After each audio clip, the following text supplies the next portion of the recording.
Hello students, welcome to my YouTube channel. Students, आप लोगों को यह जान के काफ़ी ज़्यादा खुशी हुई कि मैं कक्षा 12वीं का विषय समाजशास्त्र का, जिसको हम इंग्लिश में साइकोलॉजी कहते हैं, जो आपका समाजशास्त्र का पेपर का सेट ए मुझे मिल चुका है। तो इस पेपर का मैं आप लोगों के सामने सब सोल्यूशन शायद बताने वाला हूँ, क्योंकि जो कक्षा 12वीं का समाजशास्त्र का पेपर है वो 23 फरवरी को है। कितनी फरवरी को है?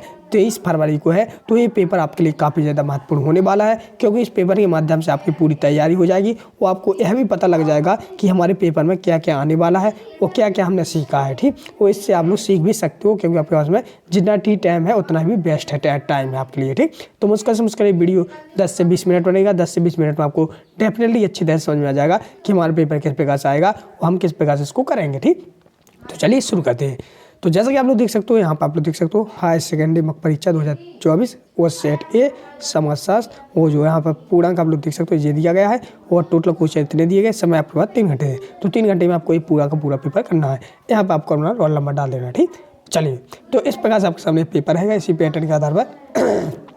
तो जैसा कि आप लोग देख सकते हो, यहाँ पर कुछ निर्देश दिए गए हैं। तो जो हिंदी मीडियम वाले रहते हैं हिंदी मीडियम वालों को, और जो इंग्लिश मीडियम वाले रहते हैं तो इंग्लिश मीडियम वालों दोनों को रहता है, आप लोग भी जानते हैं। ठीक, इसी प्रकार से बढ़ते हैं नेक्स्ट सर्वप्रथम रहते हैं आप लोग सामने यहाँ पर सही विकल्प। क्या रहते हैं स्टूडेंट? सही विकल्प। वो सही विकल्प आपके कितने नंबर के? 6 नंबर के होने वाले हैं। ठीक, तो जैसा कि पहला लिखा आप लोग सामने सही विकल्प है, जनसंख्या समृद्धि का तर्क का तात्पर्य है। जो जनसंख्या समृद्धि है, तो इसका आंसर आप लोग हमें कमेंट बॉक्स में बताएं, क्योंकि इससे अगर आप लोग हमें कमेंट बॉक्स में बताएंगे तो मुझे भी पता लगेगा बच्चों की ऐसी तैयारी है। उसी प्रकार से आपके लिए और भी वीडियो लाऊंगा ताकि आप लोग अच्छी तरीके से तैयार करें। तो आप लोग बताइए, जैसे कि पहला क्वेश्चन विकल्प लिखा है जनसंख्या समृद्धि दर का तात्पर्य है, तो ए ऑप्शन हो जाता है जन्म दर और मृत्यु दर के बीच अंतर, स्त्री एवं पुरुष के बीच अंतर, ग्रामीण एवं नगरीय जनसंख्या के बीच अंतर, उपयुक्त में से कोई नहीं। तो बताइए। हाँ, तो एक स्टूडेंट ने यहाँ पर कमेंट करके बताया है कि सर इसका ए ऑप्शन सही है। तो बिल्कुल सही आंसर दिया है, ए ऑप्शन बिल्कुल सही हो जाता है, जन्म दर और मृत्यु दर के बीच अंतर। ठीक, चलिए बढ़ते नेक्स्ट दूसरा वाला। दूसरे में लिखा है परंपरागत भारतीय समाज में सामाजिक स्थिरीकरण का बुनियादी आधार क्या रहा है। तो आप लोग हमें कमेंट बॉक्स में बताएं, इसका भी आंसर बताएं। तो हाँ, इसका आंसर क्या रहेगा? आप लोग वीडियो को रोक कर भी इसका आंसर दे सकते हैं कमेंट बॉक्स में। तो यहाँ पर एक स्टूडेंट ने फिर कमेंट किया है कि सर इसका आंसर बी ऑप्शन सही हो जाता है, जाति। बिल्कुल सही आंसर है। एक ने डी ऑप्शन दिया, बेटा डी ऑप्शन गलत है, क्योंकि इसमें जाति रहेगा। ठीक, चलिए अगला है आप लोग सामने तीसरे में लिखा है भारत में राष्ट्रीय एकीकरण को प्रभावशाली बनाने वाली संस्था का नाम बताइए। तो कौन सी संस्था है? लोकतांत्रिक, वयस्क मताधिकार, धर्मनिरपेक्ष शिक्षा, भारत का संविधान। तो कौन होगा? तो इसमें हो जाएगा आपका भारत का संविधान। तो इसका सही आंसर हो जाएगा डी ऑप्शन। ठीक, चलिए बढ़ते नेक्स्ट आप लोग चौथे में लिखा है उदारीकरण के प्रभाव से भारत में विदेशी कंपनियों ने किस तरह की खेती को प्रोत्साहन दिया। तो इसमें हो जाएगा आप लोग सामने यहाँ पे संविदा पर खेती, मतलब कि बी ऑप्शन सही हो जाएगा। ठीक, चलिए बढ़ते नेक्स्ट आप लोग सामने पाँच में लिखा है बीड़ी उद्योग में लाभ का सबसे बड़ा हिस्सा प्राप्त होता है। जो बीड़ी उद्योग होता है तो उसमें लाभ का सबसे बड़ा हिस्सा कौन सा होता है? तो इसमें आपको सामने क्या होगा बताइए? ए ऑप्शन होगा क्या? सी क्या बी क्या डी? कौन होगा? तो इसमें आपका ए ऑप्शन सही हो जाएगा, उद्योग मालिक को। कौन सा? उद्योग मालिक को। थी इसी प्रकार बढ़ते हम नेक्स्ट आप लोग सामने यहाँ पर छठवां विकल्प में लिखा है दी इंडियन वुमेन मूवमेंट की लेखिका कौन है। जो दी इंडियन मूवमेंट जो आपकी इसकी लेखिका कौन है? तो इसकी लेखिका बताइए आप लोग कौन है। हाँ, कमेंट करके जरूर बताइए, आपके पास टाइम है। तो यहाँ पर एक बच्चे ने कमेंट किया सर इसका ऑप्शन ए है, एक ने बी लिखा है, एक ने डी। तो बच्चों इसका ऑप्शन ए सही हो जाएगा। क्या? मेथी चौधरी। ठीक, तो इस प्रकार से आप लोग सामने यहाँ पर सही विकल्प कंप्लीट हो जाए 6 नंबर के। ठीक, तो इस प्रकार से आप लोग सामने समझ आ रही होगी कि हम पे कितना बढ़ रहा हो कितना नहीं बढ़ रहा। इस प्रकार से आप लोग सामने मैं आंसर भी बता रहा हूँ ताकि आप लोग ने सीख के जाए। चलिए बढ़ते तो नेक्स्ट आप लोग सामने यहाँ पर रिक्त स्थानों की पूर्ति कीजिए। क्या है? रिक्त स्थानों की पूर्ति कीजिए, जो कि आपके 7 नंबर में आने वाले हैं। ठीक, तो जैसे कि रिक्त स्थान आप लोग सामने यहाँ पे हैं, तो इन रिक्त स्थानों को भी हम पूर्ति करते हैं, आपके सामने आंसर शायद बताने वाले हैं, समझाने वाले हैं। ठीक, चलिए तो इसका आंसर देखने से पहले मैं आप लोग सामने यहाँ पर एक खुशखबरी दे दूँ। कक्षा 12वीं वाले समाजशास्त्र के जितने भी स्टूडेंट इस वीडियो को यहाँ तक देख चुके हैं, सभी लोग चैनल को सब्सक्राइब कर लेना, जितने भी लोग देखें, क्योंकि बेटा सब्सक्राइब करने से यही फायदा होगा आपको कि इसके आगे जो भी वीडियो आपकी रह गई हैं वो आप लोग हमें कमेंट करके बताएं। जो पेपर होने वाले हैं वो भी कमेंट करके बताएं कि सर इसका पेपर है, इसका भी लेके आना वीडियो, तो मैं जरूर लाऊंगा, आपको इसका संपूर्ण सोल्यूशन भी मिलता रहेगा। ठीक, तो इस प्रकार से आप लोगों ने चैनल को सब्सक्राइब कर ही लिया है। तो चलिए शुरू करते हैं। तो पहला लिखा आप लोग सारे भारत की राष्ट्रीय जनसंख्या नीति 2000 के अनुसार जनसंख्या स्थिरता प्राप्त करने का लक्ष्य है। तो क्या हो जाएगा इसमें? कौन सी सन में रहेगा बताइए? हाँ, तो इसमें सन रहेगी आपकी 2045 में तक। 2045 मतलब कि 2045 भारत दिन है इसमें। चलिए अगला देखते हैं दूसरा। दूसरे में लिखा है उत्तर और दक्षिण भारत में नातेदारी संगठन के अंतर को ने विस्तार से स्पष्ट किया। तो किसने किया था? तो इरावती कर्वे ने। किसने? इरावती कर्वे। ठीक, इसमें जिया जाएगा। तीसरा देखते हैं, तीसरे में लिखा है हेतु संसद एवं राज्य विधान संस्थाओं में संस्थान आरक्षित करने के अलावा उसमें जागरूकता होनी चाहिए। तो कौन सी होनी चाहिए? तो महिला सशक्तिकरण। कौन सी? महिला सशक्तिकरण। ठीक, सशक्तिकरण भर देना है। चौथे में लिखा है नागरिक समाज एवं उस व्यापक कार्य क्षेत्र को कहते हैं जो परिवार में से परे होता है। तो चौथे का हो जाएगा निजी क्षेत्र में। कौन सा? निजी क्षेत्र। ओके, चलिए इसी प्रकार बढ़ते नेक्स्ट पांचवा चलेगा। भारत में राष्ट्रीय बीज विनिमय की संस्थापक सन में की गई थी। तो कौन सन में की थी? तो 1963 में। ठीक, इसी प्रकार छठवां में लिखा है छोटी कंपनियों को बड़ी कंपनियों से कार्य प्राप्त करने की कहते हैं। तो इसमें देखिए स्पर्धा। क्या कहते हैं? स्पर्धा। ओके, इस प्रकार से बढ़ते नेक्स्ट सातवां लिखा है नर्मदा आंदोलन में महत्वपूर्ण भूमिका निभाने वाली महिला का नाम क्या है? तो इसमें हुए मेधा पाटेकर।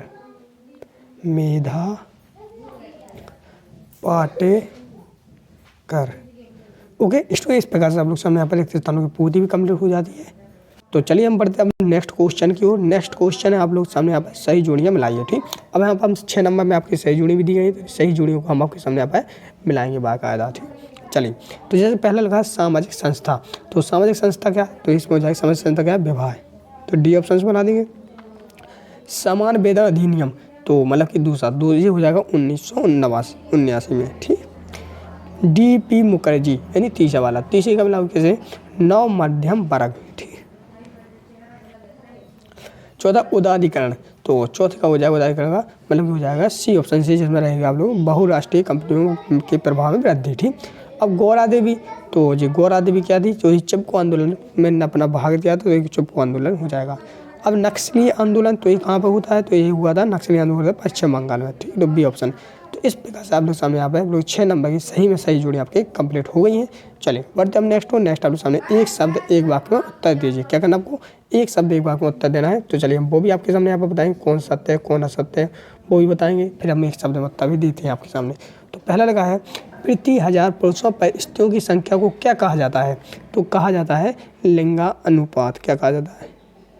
लिंगानुपात। ठीक, ये हो जाएगा पहले का आंसर। दूसरा आंसर देखते हैं जाति व्यवस्था का सबसे कठोर नियम कौन सा है? तो इन लोगों अंतर्विवाह। क्या होता है? अंतर्विवाह। ठीक, विवाह।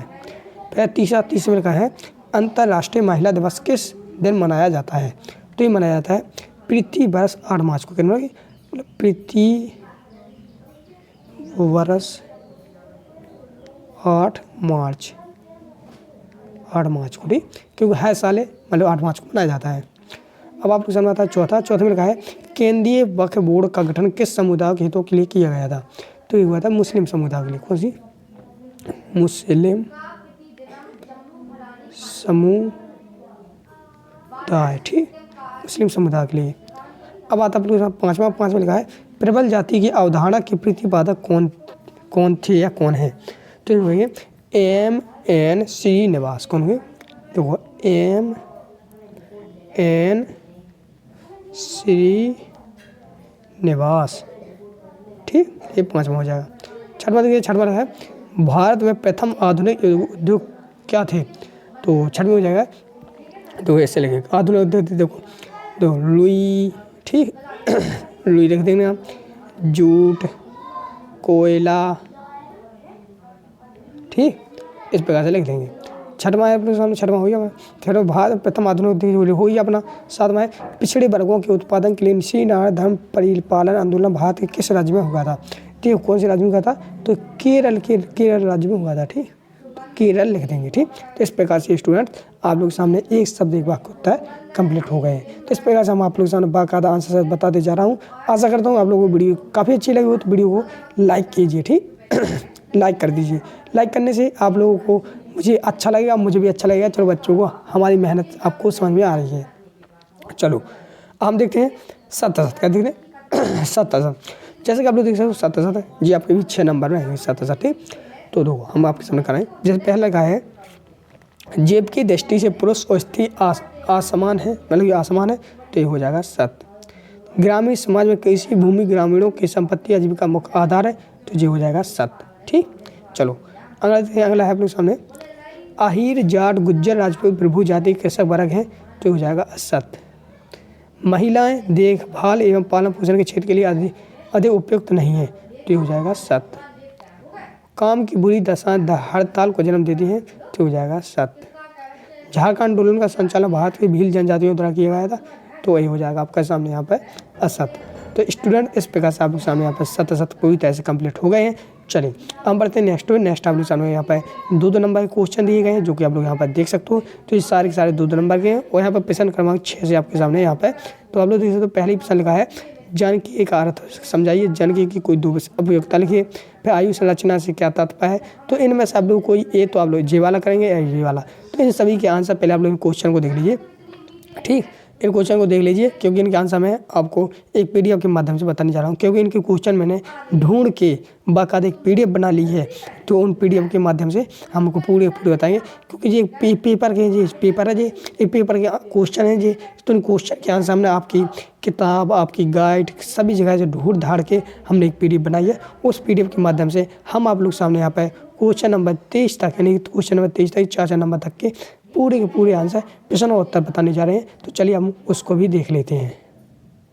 तो स्टूडेंट जैसा कि आप लोग सामने मैंने यहाँ पर क्वेश्चन बताए थे पेपर के, उसी क्वेश्चन के आंसर मैंने आपके सामने यहाँ पर बाकायदा आपकी गाइडों आपकी किताबों से यहाँ पर ढूंढ धाड़ के मैंने फोटो निकाल के आपके सामने लाए हैं, ताकि आप लोग अच्छे इनकी तैयारी कर सकें और आप लोग अच्छे नंबर प्राप्त कर सकें, अच्छी तरह से पढ़ सकें। ठीक, तो देखो तो पहला क्वेश्चन हो जाता है आप लोग सामने हमने कि छठवां का, तो छठवें का क्वेश्चन था, मैंने बोला था छठवां था जनकीय का अर्थ क्या समझाइए। तो आप लोग हुए उत्तर में जनकीय का बाह्य विज्ञान है जो किसी समाज की जनसंख्या के आधार घनत्व तथा उनमें होने वाली वृद्धि अथवा कमी संबंधी परिवर्तनों को स्पष्ट करता है, इसे हम तथा जनकीय भी कहा जाता है।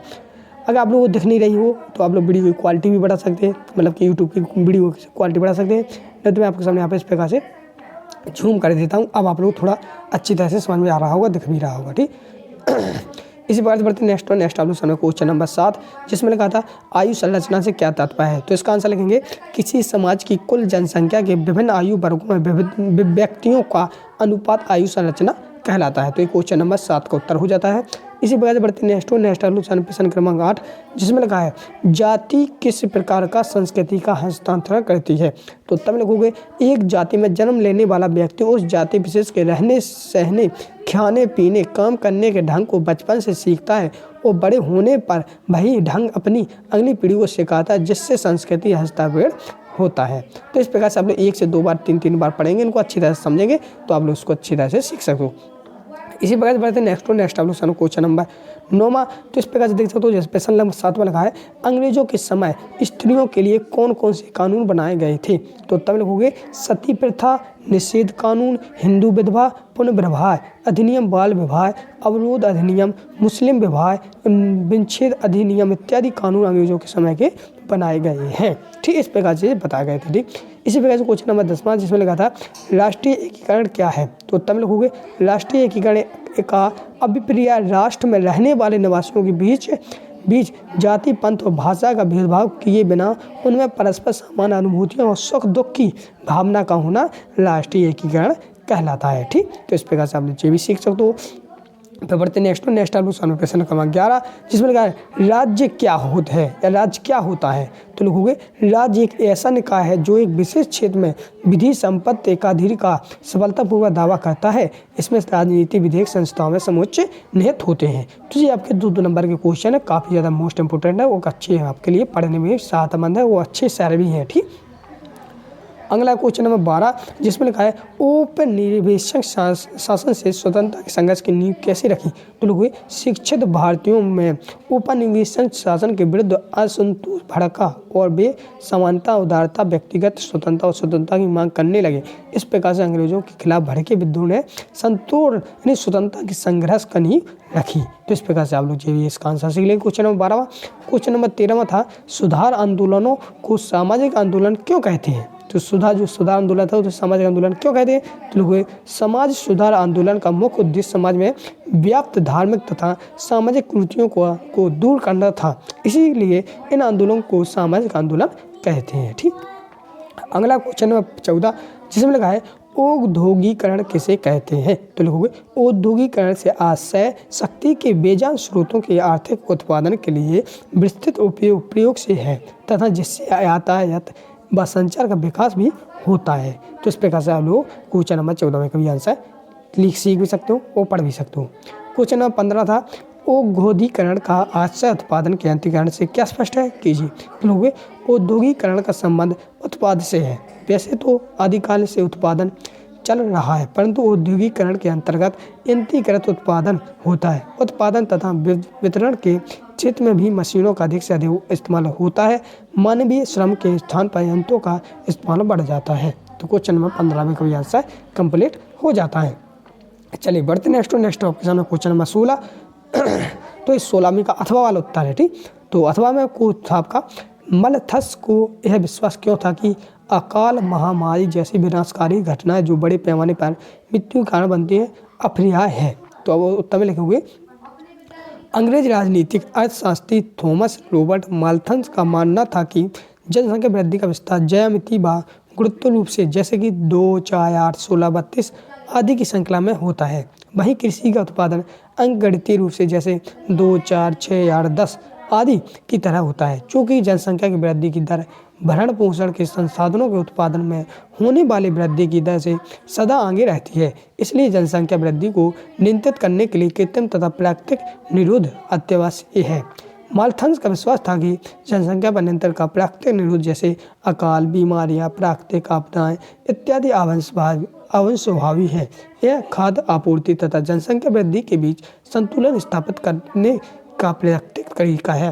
प्राकृतिक निरोध काफी कष्टकारी तथा कठिन होता है, तथापि यह जनसंख्या तथा आजीविका के बीच संतुलन के लिए अपरिहार्य है। तो इस प्रकार से आप लोग क्वेश्चन नंबर 16 में का अथवा का उत्तर कंप्लीट हो जाता है। इन्हें आप लोग पर रट नहीं सकते तो समझ के ही चलना, ठीक, क्योंकि ये कहानी सी है तो आप लोग उसको लिख भी सकते हैं। क्वेश्चन नंबर 17 था भारत के वह विभिन्न भाव या अर्थ कौन से हैं जिनमें धर्मनिरपेक्षता या धर्मनिरपेक्षतावाद को समझा जाता है? तो लिखोगे भारतीय सामाजिक जीवन में एक महत्वपूर्ण क्षेत्र परिवर्तन की एक विशेष प्रक्रिया क्रियाशील हुई है जो जनजीवन के दिन प्रतिदिन कार्यकलापों पर दिखाई देती है और वह प्रक्रिया धर्मनिरपेक्षता या धर्मनिरपेक्षवाद। धर्मनिरपेक्षता का अर्थ है किसी भी धर्म के प्रति सापेक्ष भाव न रखना। धर्मनिरपेक्षता के आधार पर राज्य के सभी धार्मिक समूहों एवं धार्मिक विश्वासों को एक समान माना जाता है।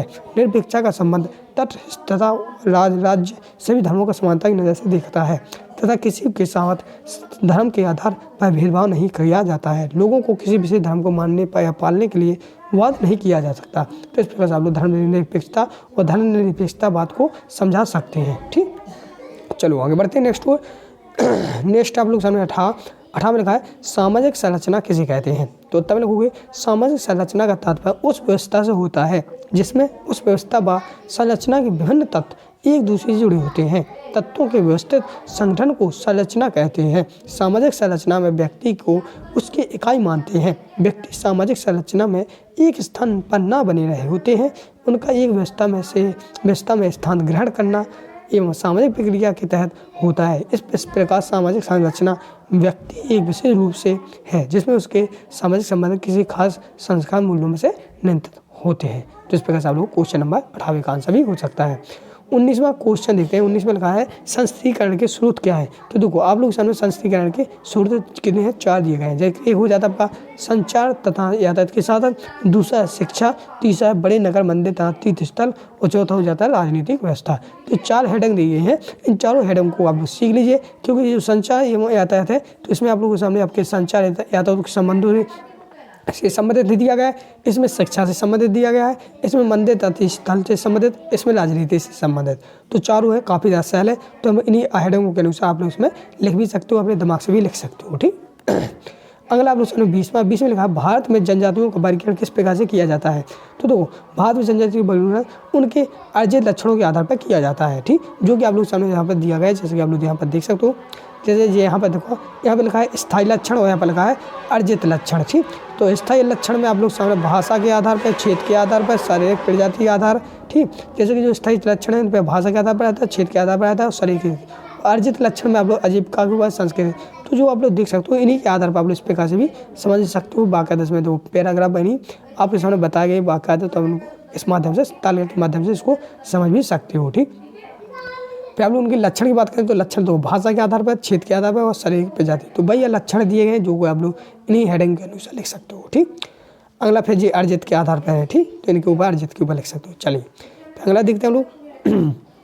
तो अगला क्वेश्चन है 21वें का अथवा वाला है, जिसमें हम यह किस अर्थ कह सकते हैं कि असमंजसता की जितनी शारीरिक है उतनी ही सामाजिक भी है। तो इसको भी आप लोग इस प्रकार वीडियो को रोक कर इसको पूरी तरह से पढ़ भी सकते हो, समझ भी सकते हो, या आपको याद है तो आप लोग अपनी भाषा में भी लिख सकते हो, ठीक। अगला क्वेश्चन है क्वेश्चन नंबर 22 में लिखा था कृषि परक संरचना का एक लेख लिखिए।